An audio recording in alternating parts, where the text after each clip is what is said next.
Hi, my name is Deb from DG Reads, and this is my furry little butterfly Kylie, and we're here today to do my March TBR. I am eagerly anticipating March for many reasons, not the least of which is that I'm leaving on vacation on March 1st for a week in Mexico. Very excited for that, but also really excited for the return of Realmathon. And this is of course the month-long readathon hosted by Cassidy from Covers with Cassidy, and it is team-based. You are battling with other groups, and it's a lot of fun. If you're familiar with this year's iteration of this readathon, you might be able to guess my team from Kylie's costume. And yes, I have joined Team Monarch, hosted by Bree from 4 Paws and a Book and Jenn from the book Refuge. And we are going to absolutely kill it this year with our little furry butterfly at my side. This is a readathon that anyone can participate in and read anything, and you can get points for it. You get points just based on page count, you get points based on a variety of prompts, but there's also a few bonuses for urban setting for everyone. And then our team in particular has some bonus points tied to being a political read and also being set in a place that does not actually exist. And that's something I'm going to keep in mind as I start picking books for Promptball in general. I definitely have a lot of urban books on my TBR, and this will be the perfect time to get to some of those. I actually also just put up a list of urban setting recommendations that I have read and loved in the past, so it's definitely a setting that can work really well for me. So without further ado, let's go ahead and get into our Promptball prompt pulls. So first off, let's talk about last month's TBR. I am filming this really early just based on when the timing of everything is, with my vacation starting at the beginning of March and everything else. So have I finished my TBR? No, but I do promise that I will, and I'll tell you why. So in terms of what my TBR was for the month, I had these books plus Brown Girl Dreaming. Brown Girl Dreaming I read and loved. Black Tide I read and enjoyed. And then we get to the books that I have not actually read yet, and that is Rich Kingdom, This Will Be Fun, Rebel Witch, and this Cursed Light. Now, this Cursed Light I'm nearly done with. I'm at 85% of the audiobook, so that one will be done today. These other three are all for Romantasyathon, which just started yesterday. So that's how early in the month it is, so I know for sure I'll be reading these three. And then finally, The Queen I started. I DNF'd, unfortunately. It was not for me. I just could not get into it, and that's really sad because I own 2 copies of it. But at least I'm taking 2 books back off my shelves, so that's good, I guess. So I'm gonna go with the idea that I will in fact finish all of these. If for any weird chance I don't, then I'll take an extra punishment next month, but I'm gonna count it as a successful month. So that means I will be starting off the month with 5 pulls, and we will see how far we get and how many duplicates and that type of thing to see how many books we wind up picking. First we got a purple, and this one is a publisher prompt, and it is to read a book from St. Martin's Press. For the first prompt, to read a book published by St. Martin's Press, I have the perfect choice because I just received an ARC for Slayers Every One of Us by Kristen Russo and Jenny Owen Youngs, and the subtitle, How One Girl in All the World Showed Us How to Hold On. I really love Buffy the Vampire Slayer, so immediately asked for a copy of this when I saw it. This one is due to come out on April 8th, so I really need to get to it in March so I can get a review up ahead of time. Green for the second one, and this is a pretty easy one. For the 52 Book Club, read a book written in third person. For the 52 Book Club, I have a book written in third person, and for this one I'm going to be going with Mark Lawrence's The Book That Broke the World. This is one that I am really excited to get to. I loved book 1 in this series, so it's really just tragic I haven't gotten to this one yet, but I definitely want to get to it before we get to the third book, which is coming out pretty soon. And this one actually will also work for Buzzwordathon from Books and Lala, because the cover prompt for March will be books on the cover, and this one certainly has many of those. Red. Not gonna say anything about no duplicates. That's when we start jinxing things. Next up we have an Aardvark Book Box book. The next prompt was to read a book that I got from the Aardvark Book Box, and I didn't have very many options for this because I've been keeping up fairly well. But one of the ones that I do need to go back and get to is Where I End by Sophie White. And this one I might kick myself a little bit for because there is no audiobook, but the text in here is huge and spaced out, so I think I should definitely be able to get through this one. The blurb in here says, "At night my mother creaks, the house creaks along with her. Sometimes in the morning we find her in places. We never see her move, we just come upon her." It sounds weird. We've got a daughter, we have a mother who's cursed, and they're living on an island. I don't know much about this one, but I will be finding out what it's all about. Yellow. And a fairy loot book. Next prompt was for a fairy loot book, and for this I'm going to pick up Shanghai Immortal by A.Y. Chow, and again a really pretty edition. We have a young woman, I think, who was sold to the Prince of Hell, the King of Hell, as a child. She's half vampire, half fox spirit, and she overhears some sort of information that she thinks she can barter her way out of hell for, it sounds like. I don't know much about this one, but I will be finding out this month. And potentially our last. Red. So we got one duplicate. Not bad. Not bad at all. A randomized color for the title. And then I got a randomized color for the title, which can be very challenging depending on what color I get. Not sure what I was thinking when I created this prompt. So my phone, screen recording, and spin.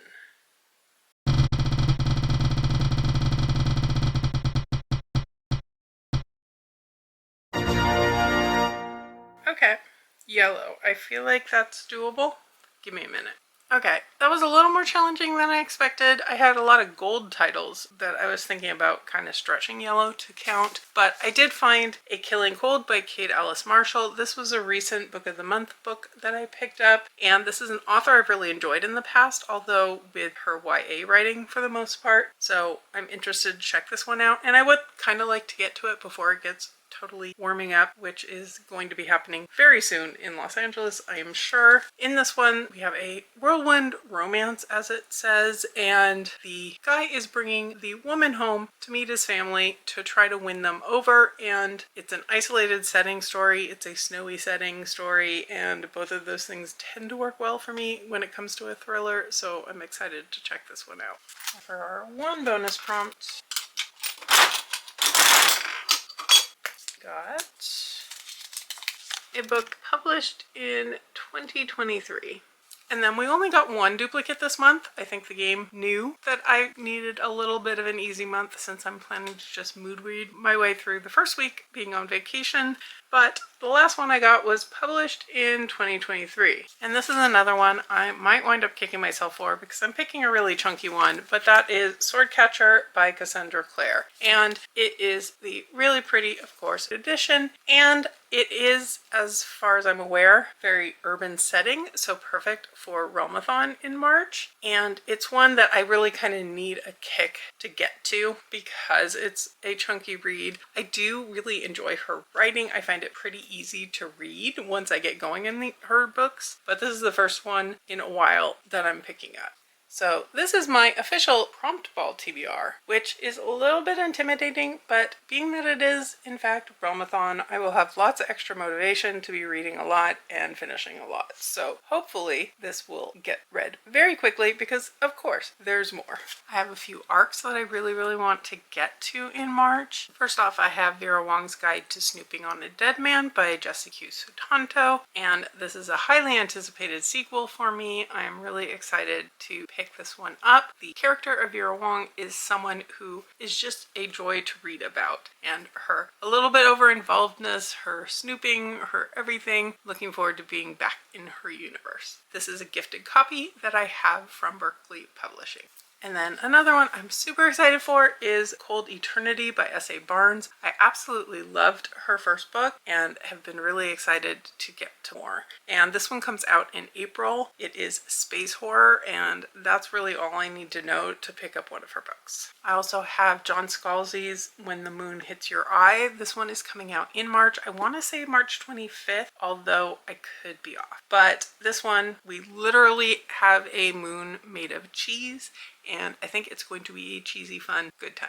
And then one that for sure comes out on March 25th, because it actually says it on the book, is Saltwater by Katie Hayes. And this one just looks perfect to take on vacation, possibly. It says it's an electrifying thriller about a wealthy family haunted by an iconic crime whose annual trip to Italy is shattered when a member of their party disappears. So definitely something for some poolside read. I've also got This Book Will Bury Me by Ashley Winstead. This one also comes out March 25th. And it is one that I am definitely anticipating. This one, we are following some amateur sleuths as they're trying to solve a crime, and it sounds like something I will really love. And that one is gifted copy from Source Books Landmark. And then I also have The Unlucky Ones by Hannah Morrissey. This is a gifted copy from St. Martin's Press. This is the 4th installment in the author's Black Harbor series, which I've really been enjoying. We're following a transcriber and the town around her that's very atmospheric, very dark, and the crimes that she's involved with throughout this series. And then lastly, in terms of arcs, I also have White Line Fever by Casey Jones. It sounds like the type of thing that might be great for my vacation. It says it's a harrowing thrill ride about friendship, trauma, and learning how to take the wheel of your own life. It's a road trip type adventure story, horror story more so, and surviving this stretch of road known as the Devil's Highway, I believe. And this one's also coming out in March, and this is a gifted copy from Tor Nightfire. I already mentioned that I was going to use the Mark Lawrence book for Buzzwordathon for the cover prompt. For the title prompt, the word this time is thing, so I will be reading Nothing More to Tell by Karen M. McManus. As I talked about in my vacation TBR, it's kind of tradition to always read one of her books as I'm traveling because they're perfect kind of airplane reads. They're engaging, they help keep you distracted from what's going on around you, but also books that you can handle being a little bit distracted while reading. In terms of buddy reads and read-alongs and all of that good stuff, I would like to say I will have finished this book by the end of February and not need to take it on vacation with me, but quite frankly, I don't know that that's going to happen, and that is Valor by John Gwynne. This is the FaithFallAlong book that we're reading for the live show on March 9th. This is the Catch-Up Book Club hosted by Becca at Becca and the Books, and I'm super excited to be a co-host along with a fantastic group of people. If you haven't picked up the series yet, there's still time to catch up. I find these really quick reads, quite frankly, and I am reading them physically. I'm reading them in chunks. I'm labeling things again and having a good time with this as well. And then Monica, at a little bit of Monica, is doing a Stephen King buddy read each month, and the book for March is Different Seasons, which is a collection of shorter works from King, and one I've read before, as with most Stephen King books at this point, but I am hoping to pick that up this month as well. And then last but not least, in terms of buddy reads, for the Classics buddy read that I help co-host over on Bookstagram, we're going to be reading The Wonderful Wizard of Oz, and I have the really fun edition that comes with illustrations and little flip out pages and little things to play with along the way. So I'm really excited to dig into this one, and our group on Bookstagram, if you would be interested in joining us. It's very low-key, very chill, just a chat where we pop in during the month with our thoughts and have a little bit more of a discussion at the end of the month. This obviously should be a really easy read, being that it's designed for a much younger audience, so I'm assuming I will fly through this. Since I am filming this so early in the month, I'm sure some other buddy reads and those types of things will come up as I get closer to the actual month, but that's okay. My stack's looking pretty intimidating already, and I will go ahead and leave it here. This is my stack currently, not even counting all the digital books that I mentioned, and a lot more plans on top of this. I am planning to dive into some urban settings reading. I am planning to definitely try to earn my team as many points as I possibly can, and get to some books with some political leanings and definitely fictional settings to get some bonus points along the way. There's a 48-hour Gala of Peace readathon in the middle of the readathon this month, and that is just a way to earn some extra points that particular weekend for your team as well. So I'm really looking forward to a lot of fun this month, a lot of reading this month, and I'll be bringing you, of course, along the way with some reading vlogs and the like.